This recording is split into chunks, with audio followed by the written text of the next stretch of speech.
শুধু তাই না, আমিও একজন স্বনামধন্য টিকটকার হিসেবে মিটআপের নামে বাংলাদেশের সব জায়গায় গিয়ে চট তারপর লাত্তি গোতা গিয়ে পুরস্কৃত হয়েছি। এই এদিকে আসো।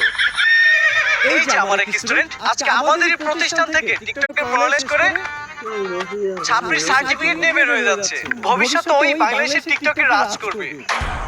টিকটকে রাজ করব, কিন্তু ওই কেমনে আপনি টিকটকে রাজ করবেন? যাবো এখন দুবাই, পালবো একটা অস্ট্রেলিয়ান গাবি, ভাই বেড়াদার ভিডিও দেখবে, সাথে থাকবে ভাবি। স্যার আমি ঠিক এর মতো একটা সাবরি হইতে চাই, সফল হইতে চাইলে এর মতোই হইতে হইব। স্যার যেমনি হোক আপনি আমার এরকম একটা সাবরি টিকটকার বানায় দেন। এরকম টিকটকার হতে চাইলে তোমাকে তিনটা রুলস মেনে চলতে হবে। প্রথম রুল, তোমার গেটআপ নিতে হবে ছাত্রীর মতো। অবশ্য গেটআপ এর কিছু নাই, তোমাকে অলরেডি ছাত্রীর মতোই দেখা যায়। দ্বিতীয় রুল, তোমার মধ্যে কোনো লজ্জা শরম দেখা যাবে না। স্যার পুষ্পা ভাইয়ের এমনি তো কোনো লজ্জা শরম নাই,